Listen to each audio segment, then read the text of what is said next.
of an explanation. There's a recent press release that came out that the rain follows the watershed. Said that the whole idea of that project was to double the size of protected areas. And then one of my questions is, when does that area start? Because if that plan came out in 2011, does that include the land size at that time? If it was 92,000 acres in 2011, you double that, so it would be 184. Or because like every year, if more and more gets fenced, and then you just keep saying you're going to double that, you're going to double that, then I mean, there's nothing left. And when I read this, it says there's 140,000 acres now being managed to conserve Hawaii's forests. What does managed mean versus being priority 1 and 2, which was to fence and eradicate? Because I'm getting mixed up with protected, managed. Yep, and I understand that's confusing. And part of these maps will help demonstrate that. So one of the important things to understand, because it says 480,000 acres as well. So the funding from the Rain Follows the Forest comes in a couple of ways. It comes in general funds, and it also comes in capital improvement funds. And it goes to fund activities not just of fencing, but it also funds things like invasive species control, outplanting plants, those kinds of things. So some of the funds have gone to the watershed partnerships. That includes work on other jurisdictions of land and other private landowners. So that the approximate 90,000 acres includes all lands, no matter whose jurisdiction it is within the state. The goal is to double that, and it would be on multiple jurisdictions and multiple landowners' land. So that's where the 480,000 acres comes in as well, because as I mentioned, there's other activities. And my maps show very clearly what the DOFAW lands are, because I think that's one of the most important things to cover for you folks, because we manage the public hunting areas, and I wanted to be sure that, that's communicated very clearly. Okay. So one thing I wanted to do was give an opportunity, because a lot of people often don't get to see our org chart of how we're organized. And so it's important to know that the Board of Land and Natural Resources, you often hear BLNR, they're actually the decision-making body appointed by the governor that oversee the entire department. So Rob Pacheco is our Hawaii Island representative. Chairman William Isla, is the chair of the department. So under the Department of Land and Natural Resources, there's several divisions. It's the Office of Coastal and Conservation Lands, State Historic Preservation, Bureau of Conveyances, State Parks, Division of Aquatic Resources, DoCare, Land Division, Engineering, and Boating, and Ocean Recreation.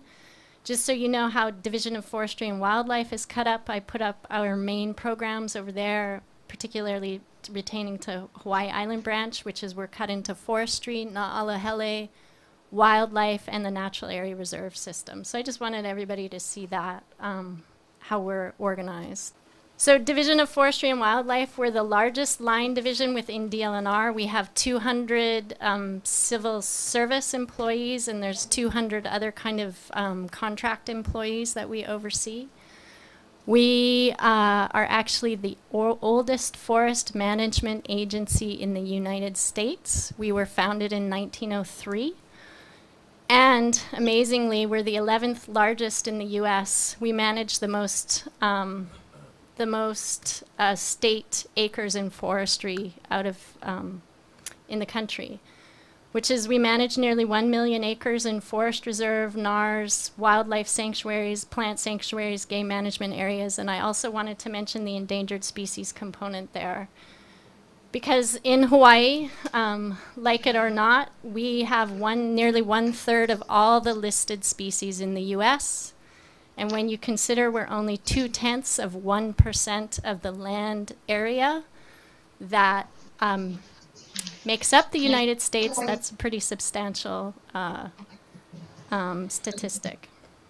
So on Hawaii Island, just so you folks know, we manage nearly 50% of the state's ceded lands, 700,000 acres. 70% of the state forest reserves designated as such, 75% of the natural area reserves, 18 Na'alahele programs, and over 600,000 acres of hunting land. I always like to remind everybody that the Big Island is the center of the universe and the state. And when I was the branch manager here and other island branches used to complain, I said, you know, we manage all of you plus a bunch of space. So just to put it in perspective, so 27.6 of the island of Hawaii is managed by DOFAW. So those green areas are DOFAW managed lands.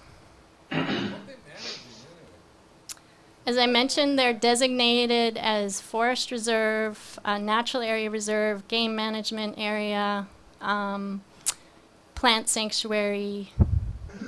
So they're just the lands that have been designated as such. They're state lands, designated and under the jurisdiction of our Division of Forestry and Wildlife.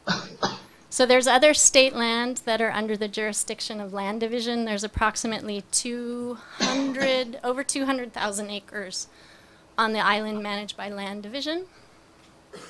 As in our hunting rules, these are the areas that are designated in our hunting rules. So it's actually 25.6% of the land on Hawaii Island. The area is in brown. And we just so you guys could see the difference between bird hunting and mammal hunting. There's slightly more bird hunting than mammal hunting, not much. So these were the questions that you had. This is the areas that have been identified as the watershed priority areas that were in the plan, the areas in blue. Again, those go across multiple landowner jurisdictions.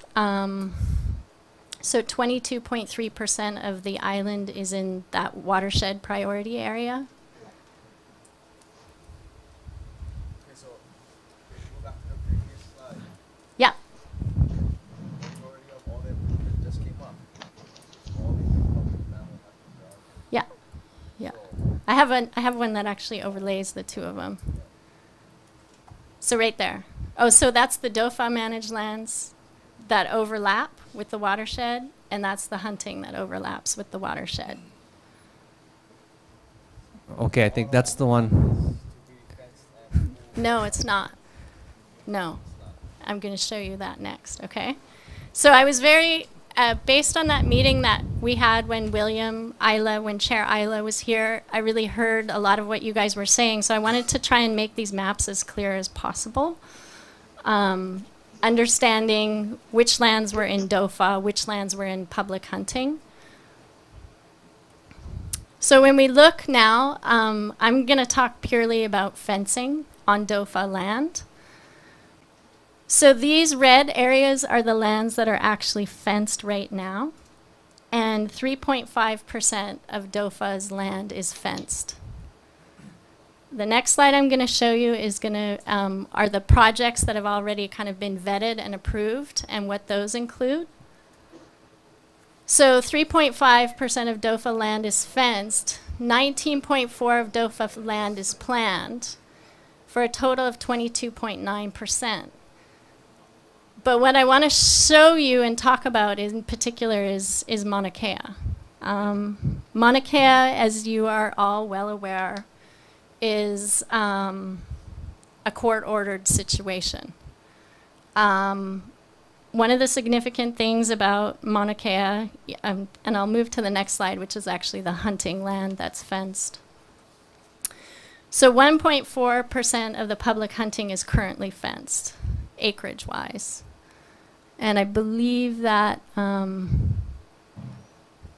that shows all the red is the currently fenced areas. And then this is what it is moving to, again, including Mauna Kea. One of the things that we know about Mauna Kea is that there's still bird hunting associated with Mauna Kea, and technically there's still pig hunting, though we know it isn't good habitat for pigs, but there are pigs kind of in that lower Ko'ohe section. So that's minus Mauna Kea. But other things that the watershed, so in terms of watershed initiative, I mean, this is what's planned.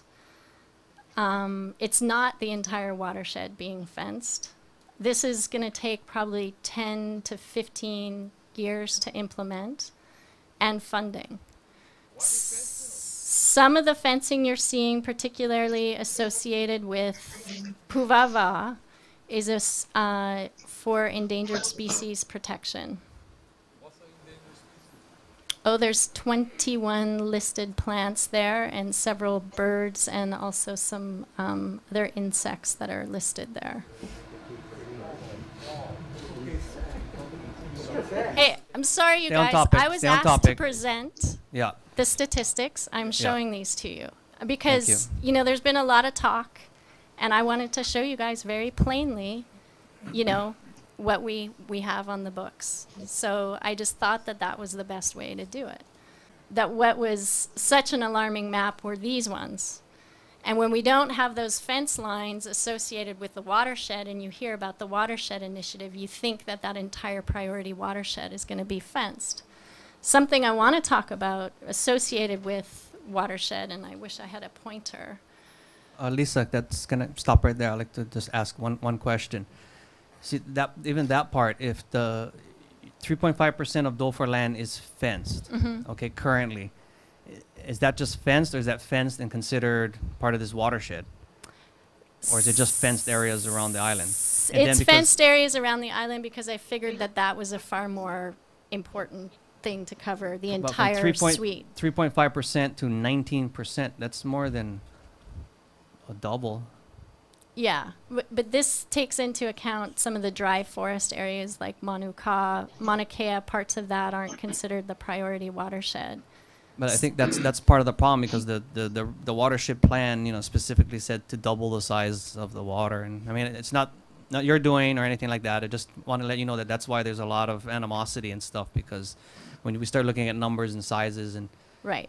you know, I know because Mauna Kea is kind of probably a big part of that, a big chunk of that. So it's kind of deceptive that way. But And it's like if they're taking that should have been part of the whole big percentage of what they needed for watershed protection. Because apparently, in speaking with Representative Lowen in Kona, she says that their water, you know, I stressed that can you overlap the watershed protection plan, forested area?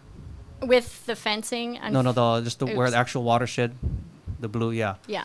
You can see by like the Kohala area, Kawaihae area, and all that. That's where, I mean, there's no plans for any type of forest protection. And she said that their water comes from the mountain.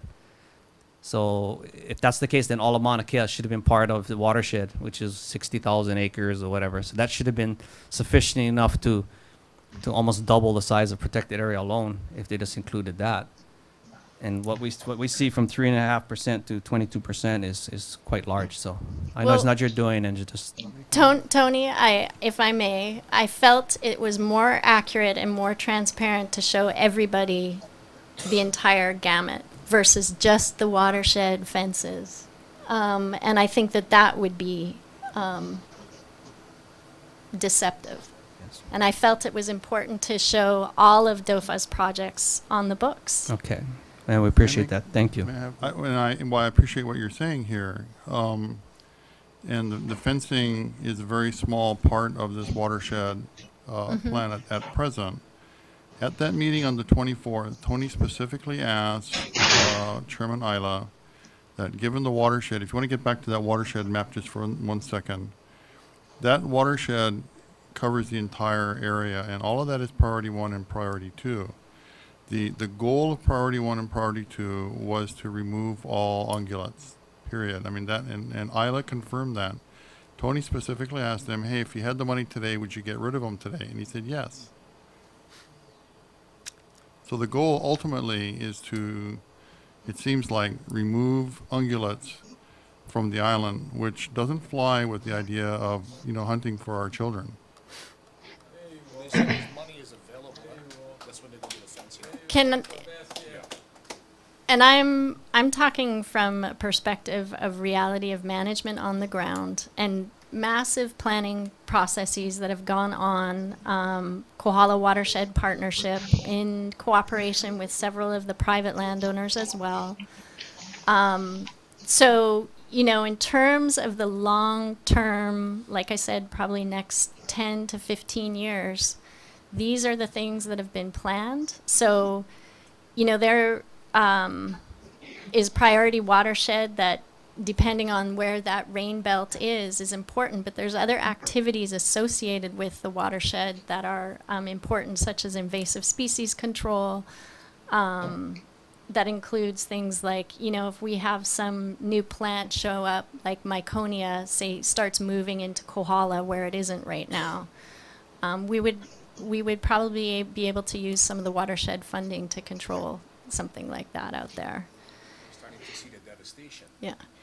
And I do believe that there is room for, you know, a multitude of uses across DOFAW's lands. And the reason, like I said, I really felt that it was important to show you guys the whole suite of the projects, regardless of whether they fell in the watershed priority or not, was that you could understand, you know, where this stuff actually is on the landscape. Because when you aren't looking at these maps, you know, it becomes, if it's difficult to really get a sense of where the activity is happening. So I wanted to show this. And, you know, one of the things that really has come up, and that was Jordan was working on, is that there's a lot of land that's difficult to access that still would be good hunting. So improving access is one of our priorities as well. And we're seeing that as one of the things that we would like to use watershed funding for. It's not just DOFAW land and everything. Yeah. So Kamehameha Schools, Hawaiian Homes land, is that Well, the and types it's of not, things? Or and is I that want you to know that that's not 480 acres of fenced, ungulate removed activity. That's the whole suite of forest management activities. Okay. And so that's why the acreage is high. But Okay. the current goal statewide is 90,000 acres is what it is, and the goal is 180. Okay, that's the Of number I was priority looking watershed. for. That was the number I'm looking for. So 180, and that's in 10 years? By 2021. And then after that is just take care of what you guys have? And- Yeah. Okay.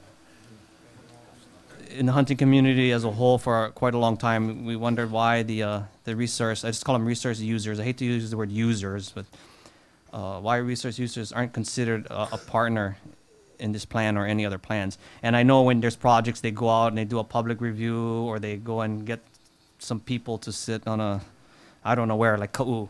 I wasn't aware of any of that projects. Maybe Kalani, did you know anything about when that project came up and the EA and all that stuff? I mean, did people in your community get together and yes, the actual the whole plan for that area and stuff? There was one public meeting that was voiced against, and then ever since that they just shut it down, and now there's a court case pending now. That's how extreme we had to take them to fight that fencing. And, you know, Mililani Browning worked on that project, and I know that they took a lot of guys up into the forest as well to kind of show them the sites and Well, see, there was other alternatives, certain other areas, but the refusal from her bosses said no. See, she was just the walker, just walking everybody through that this is what could happen. But initially, they wanted that certain area, despite it all. Despite what Millie was going through and what she was told on a lot of times that people were saying they wanted different areas, they wouldn't see it. Their mind was made up. So it was just one public thing of just the formalities that needed to be done. So yeah, that's why it's a big concern, and that's why I think now it's in a court hearing. you know, in terms of partnership, you know, every section of the island, I mean, we find that there are different folks, you know, with different opinions all across the landscape. There are certain guys that are very oriented to one hunting area or another. And so, I mean, ideally, we would be working with the communities that hunt in those areas. Some of the areas that we have projects, you know, there's guys that travel from all over the island, in particular Puvawa. When that management plan was written in 2003, there were some folks in the hunting community that actually sat and helped develop that management plan. So there are advisory committees. I think we can do a better job. There's no question. There are some folks that sit on this panel that have my personal cell phone number and text me. So you're being heard, and I want you to know that they're, you know, moving forward. I want to see working together, but that also comes with a recognition that there are things that we have other mandates besides hunting. And I'm hopeful for a landscape that, you know, we can provide for everybody and all of the resources that we're required to protect. And the last thing I want to see is another lawsuit like happened on Mauna Kea. That's the last thing I want to see. And I think if we can proactively plan together with the recognition that we don't have mediocrity across the landscape, but we have solid game management areas, we have solid protected areas, that we can have a patchwork quilt of areas that can provide for people to meet on the table, but also provide for, you know, the storied plants and species that are found nowhere else in the world but here.